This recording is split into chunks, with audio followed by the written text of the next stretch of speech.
선교여행, 바울의 1차 선교여행을 이제 떠나게 되었습니다. 출발하면서 그들은 수행원으로 마가를 데리고 가게 되죠. 마가는 마가복음의 저자인데 마가 요한을 오늘 수행원으로 데려간 것을 볼 수가 있고요. 이 세 사람은 실루기아로 내려가서 거기서 배를 타고 구브로 섬에 도착했습니다. 구브로 섬은 지중해 중앙에 있는 섬인데 꽤 큰 섬입니다. 그곳은 바나바가 살았던 곳이기도 하죠.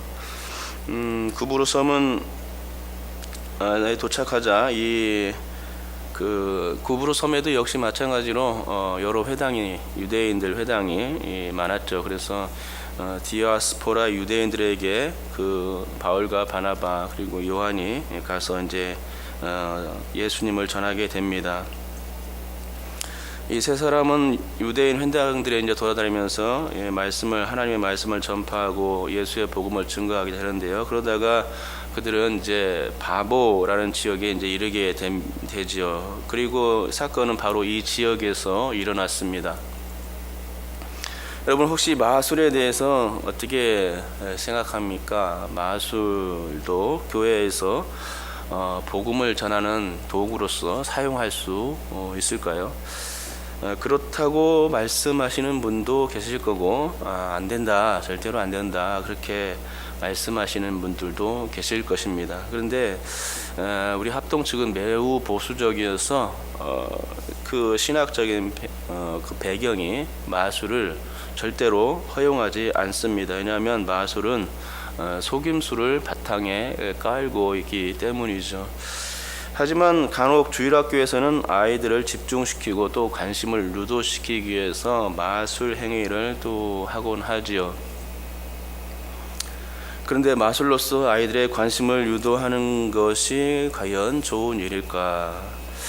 마술을 예배와 관련하여 사용하는 것은 긍정적인 측면과 또 부정적인 측면으로 나눌 수가 있을 것입니다. 그럼 어떤 게 긍정적인 측면이고 또 어떤 게 또 부정적인 측면일까요? 여러분 마술은 아까도 잠시 말씀드렸지만 눈 속임수입니다. 마술이 눈 속임수라는 것은 그것이 진짜가 아니라 가짜라는 것입니다. 그러니까 눈 속임수를 통해서 가짜를 진짜처럼 보여주는 것은 일종의 거짓말과 같은 것입니다. 거짓을 퍼뜨리는 것은 기독교의 신학과는 아주 이율배반적인 그런 일입니다. 기독교는 오직 진실에만 바탕을 두어야 합니다. 속임수를 써서는 안 되죠. 기독교 자체가 오직 진리에 바탕을 둔 종교이기에 항상 기독교의 교리에 몸을 담고 있는 성도는 진실한 것, 선한 것, 투명한 것, 이 거룩한 것을 항상 추구해야 합니다. 그리고 이런 측면에서 볼 때에 거짓과 속임수를 바탕으로 삼는 마술은 예배와 잘 어울리지 않는 것을 보게 됩니다. 하지만 주일학교 학생들에게 본질적인 측면이 아니라 잠시 즐거움을 주기 위한 도구로서 사용한다면 그렇게 나빠 보일 것도 없지 않은가 이런 생각이 들기는 합니다. 그러나 너무 자주 마술을 보여준다거나 또는 마술을 가르치는 행위를 해서는 안 되죠. 그것들을 자제해야 합니다. 왜냐하면 마술이라는 것 자체가 진리를 바탕에 두고 있지 않기 때문이죠. 사람들을 속이는 것이 이게 유익하지 않습니다. 속여서라도 재밌게 해주고 속여서라도 기쁘게 해줄 수 있다 생각하겠지만 그건 기독교 교육상 정반대되는 입장에 있는 것이기에 그렇게 추천할 만한 일은 아닌 것입니다. 그리고 이 마술은 성경에서는 항상 영적인 것과 연결이 된다는 사실을 분명히 알아야 합니다. 그래서 마술이 행해질 때마다 성경은 그런 마술사의 항상 거리를 둔다는 것이고 그런 마술 행위에 대해서 책망하는 것을 보게 됩니다. 오늘 본문에서도 여지없이 마술사 엘루마를 이제 책망하는 것을 볼 수가 있고요. 이 사람은 바예수라고 불렀는데 그 뜻은 참 좋은 뜻이죠. 그 뜻은 예수라는 사람의 아들, 이 바자가 아들이라는 뜻인데 예수하고 합쳐서 예수라는 사람의 아들이라는 뜻입니다. 아버지가 그러니까 예수였다는 것입니다. 우리가 믿는 예수님이 아니고 동명이인이죠. 그러니 이 엘루마를 바예수라고 불렀다면 그 이름이 참으로 얼마나 좋은 이름인지 모릅니다. 참 좋습니다. 하지만 그가 마술사 엘루마라고 했을 때는 그 이름 바예수가 더럽혀지는 것을 보게 됩니다. 왜냐하면 엘루마는 우리 본문도 나왔지만 마술사라는 뜻입니다. 마술사란 속이는 직업인데 자신을 알리는 호칭에 그 호칭이 바예수죠. 바예수를 통해서 어떤 것을 알려주냐? 바예수와 엘루마를 비교했을 때 바예수는 겉에만 이렇게 포장하는 자기를 내세우는 이름이지만 사실상 그 사람은 속으로는 엘루마였던 것입니다. 그러니까는 거짓을 감쪽같이 이제 진리를 포장하는 사람이었죠. 감쪽 같은 거짓을 가지고 있던 사람이라 이렇게 말할 수가 있을 것입니다. 여러분, 그런데 정말 그랬습니다. 우리 다 같이 10절 말씀을 함께 읽어보도록 하겠습니다. 읽습니다. 시작. 이르되 모든 거짓과 악행이 가득한 자여 마귀의 자식이여 모든 의의 원수이여 주의 바른 길을 굽게 하기를 그치지 아니하겠느냐. 아멘. 사도 바울은 바예수를 보자마자 그가 어떤 사람인지 한눈에 간파했습니다. 그래서 방금과 같은 말로 그를 책망하게 된 것입니다. 모든 거짓과 악행이 가득한 자라고 말했고 마귀의 자식이다 이렇게 말했고 또 의의 원수여 라고 이렇게 말했습니다. 모든 안 좋은 말은 다 갖다 붙인 것입니다. 영적으로 매우 악하고 예수의 아들, 구원의 아들이 아니라 그와는 정반대에 있는 사탄의 자식, 마귀의 자식이라고 책망했던 것을 보게 됩니다. 여러분, 방금 보셨듯이 바울이 분명히 이 엘루마를 마귀의 자식이라고 말한 것을 볼 수 있습니다. 그러니까 그가 바예수라고 불린 것, 그 사람들에게 구원의 아들이라고 알려진 것은 그러니까 새빨간 거짓말이었던 것이죠. 그가 바예수라는 이름을 쓴 것은 그러니까 선지자처럼 하나님의 말씀을 대언하는 그 선지자처럼 보이려는 그런 의도였다고 볼 수 있습니다. 우리 6절 말씀을 함께 읽도록 하겠습니다. 6절 시작. 온 섬 가운데로 지나서 바보에 이르러 바예수라 하는 유대인 거짓 선지자인 마술사를 만나니. 아멘.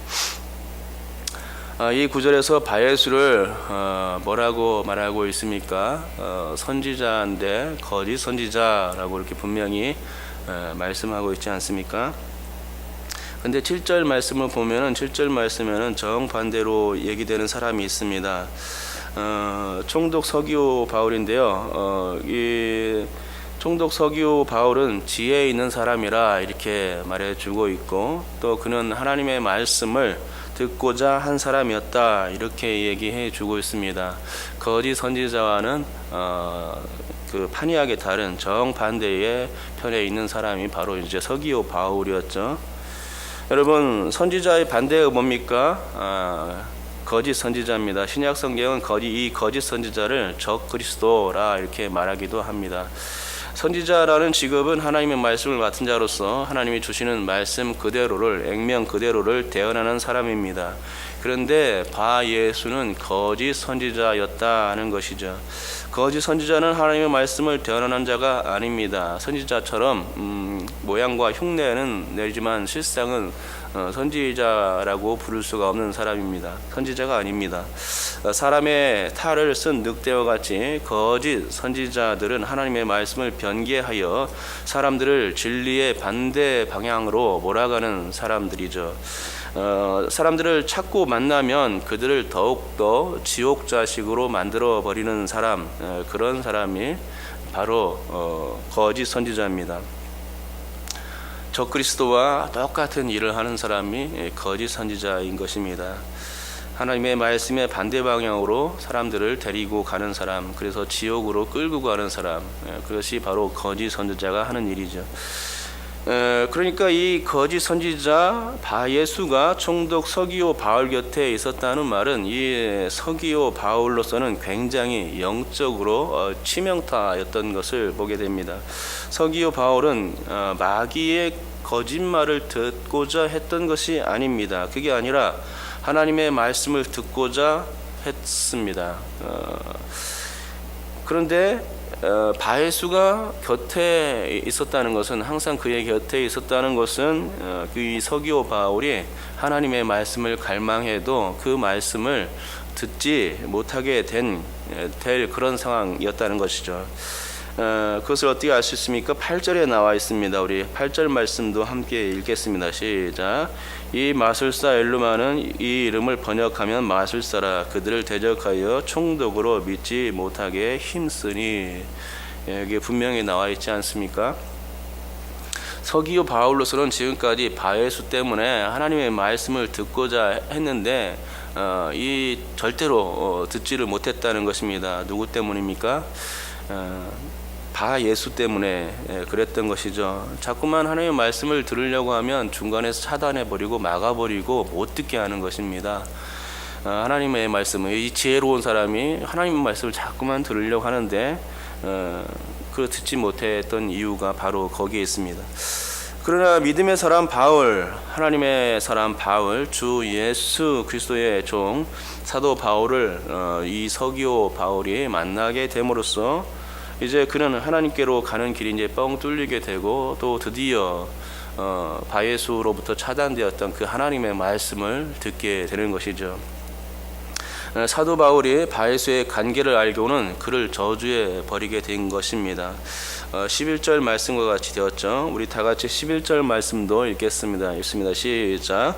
보라, 이제 주의 손이 내 위에 있으니 내가 맹인이 되어 얼마 동안 해를 보지 못하리라 하니 즉시 안개와 어둠이 그를 덮어 인도할 사람을 두루 구하는지라.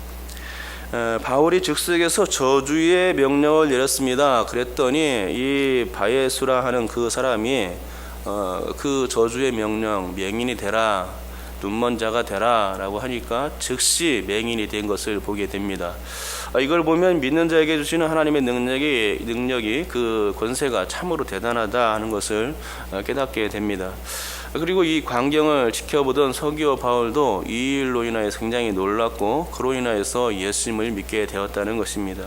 바울의 가르침, 거짓이 아닌 참 진리, 예수 그리스도의 복음, 그가 그렇게 듣고 싶었던 하나님의 말씀을 이제 서기오 바울은 듣게 되었고, 그 말씀의 능력까지 맛보게 되었던 것이죠. 그래서 이제 예수님을 믿을 수 있게 되었고, 이제 하나님의 말씀을 듣는 자가 되었던 것입니다.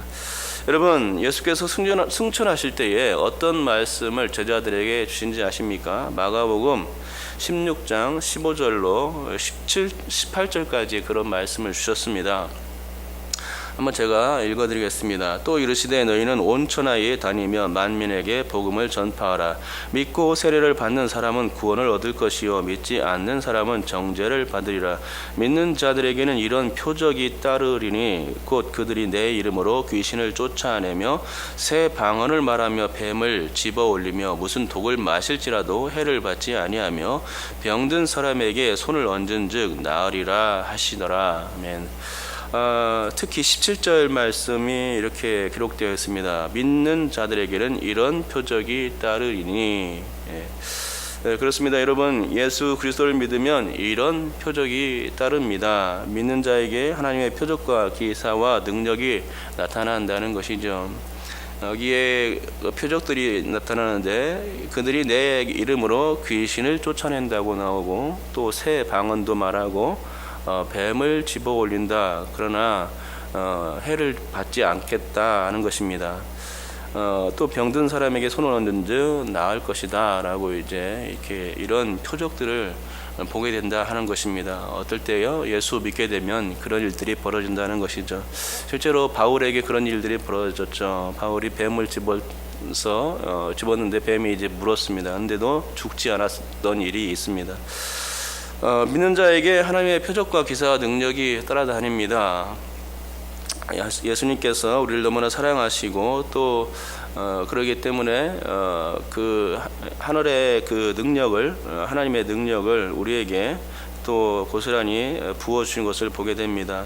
이런 능력은 박수나 무당, 마술사의 그런 능력과는 아주 판이하게 다른 것입니다. 그것은 거짓 장난이지만 하나님께서 주시는 이 능력은 권세 있는 능력인 것입니다.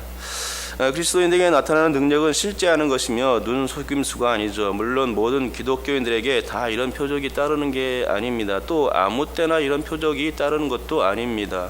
하지만 분명한 것은 마가복음 16장의 문맥에서 볼 때에 복음을 전파하며 마귀와 싸우는 그 영적인 최전방에 있을 때에 영혼 구원의 그런 역사가 일어나고 또 이 영혼 구원의 현장에서 이런 표적이 따른다 하는 것입니다.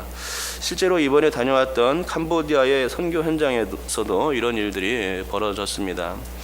선교팀에게도 벌어졌고 그 선교를 하시고 있는 선교사님의 그 선교 현장에서도 그런 일이 벌어졌죠. 우리 선교팀에서는 출발 전에 3명의 인원을 채워달라고 간절히 기도했는데 하나님께서 선교 사역을 위해서 3명 인원을 정확히 채워주셨고 또 너무나도 그때 귀한 분들을 채워주셨습니다. 또 날씨를 위해서 기도했는데 하나님이 선한 역사를 베풀어 주셔서 사역하는 내내 구름 장막을 펼쳐 주셨습니다. 그래서 그 뜨거운 지역에서 사역하는 데 전혀 불편함이 없었습니다. 또 최고의 선교가 되게 해달라고 기도했는데 근처 초등학교 교장이 교회에서 성경학교를 한다고 하니까 휴교령을 내려버렸습니다. 그래서 그 덕분에 아이들이 많이 왔고 또 아주 성황리에 선교 사역을 마칠 수 있게 된 것입니다. 기적이고 역사였습니다. 하나님께서 우리를 믿는 자들에게 표적을 당하신다는 사실을 그때 깨닫게 되었습니다. 그런데 그뿐만이 아닙니다. 선교 사역지의 얘기를 선교사님을 통해서 들어보니 실제로 원주민들을 위해서 기도했을 때에 그들이 가지고 있는 질병들이 치료되는 것들을 들을 수가 있었습니다. 세상의 의술로서는 못 고치는 백혈병도 치료되었다 하는 것들을 들어보았습니다. 머리에 혹이 잔뜩 크게 났는데 그런 병도 기도하니까 치료되었더라 는 것입니다. 또 그러니까 선교 사역지는 영적 싸움이 일어나는 현장이죠. 그 영적 싸움의 그 최전방입니다. 이 최전방에서는 어떤 일이 벌어지느냐, 영혼을 구원하느냐, 영혼을 빼앗기느냐 하는 그런 전투가 벌어지는 곳이죠. 그러니 그런 전투가 벌어지는 곳에서 한 영혼을 얻기 위해서라도 예수님께서 믿는 자들에게 표적을 허락해 주시는 것입니다. 절대로 한 영혼을 빼앗길 주님이 아니시죠. 그렇기 때문에 기적을 통해서라도 사람들이 그 기적을 보고 믿을 수 있도록 도와주시는 것입니다. 그러기에 오늘 본문에서도 마찬가지죠. 바울 사도도 선교지의 그 치열한 전투장에서 승리하기 위해서 오늘 본문처럼 마귀의 사주를 받는 이 바예수를 가만히 놔둘 수 없었던 것입니다. 여러분, 우리 주변에는 자신도 모르게 기독교인들을 박해하고 미워하고 신앙생활을 못하게 하는 사람들이 많습니다. 가장 눈에 띄는 것은 이단들이 그렇고 또 아주 가까이에는 직장 상사나 또 가족들 중에 그 한 사람일 수가 있죠. 그러나 그렇다고 해서 우리가 가족이나 상사들에게 저주를 퍼부을 수는 없습니다. 맹인이 되라 막 이렇게 얘기할 수가 없죠. 이단들과는 분명히 맞서 싸워야 하겠지만 같은 공동체에 소속된 그런 사람이라면 전투 방식을 달리해야 하는 것입니다. 여러분, 만일 그런 사람이 우리 주변에 있다면 그들을 위해서 기도할 수 있기 바랍니다. 그것이 우리가 할 수 있는 최선의 전투 방식이죠. 그래서 자신을 영적 전투의 최전방에 놓고 한 영혼의 구원을 위해서 여러분께서 만약 그런 사람이 있다면 그런 일들을 위해서 기도로서 고투하시기 바랍니다. 그리하면 오늘 본문에서 사도 바울이 바예수와 영적 전투를 벌여서 서기오 바울을 그 영혼을 구원해 냈듯이 여러분의 그 영적 전투로 말미암아서 천하보다 귀한 그 영혼, 주님께서 그렇게 아끼시는 영혼, 구원해 내시기 원하시는 그 영혼이 돌아오게 될 수 있도록 그렇게 치열한 전투를 벌일 수 있기 바랍니다. 끝까지 그 영혼을 놓지 말고 기도하시기 바랍니다. 영적인 전투 현장에서 사탄에게 지지 않기를 바랍니다. 그래서 한 영혼을 얻고 그래서 그 영혼이 주님께서 기뻐하시는 영혼이 될 수 있도록 하나님 말씀에 붙여 주기를 바랍니다. 그리하면 모든 그 영적인 전투가 승리하게 되고 하나님께서 기뻐하시며 또 하나님 나라가 계속해서 우리를 통해서 확장되는 줄 믿습니다. 이런 일들이 여러분 가운데서, 여러분 삶의 현장 가운데서 항상 일어나기를 주님의 이름으로 축복합니다. 기도하겠습니다.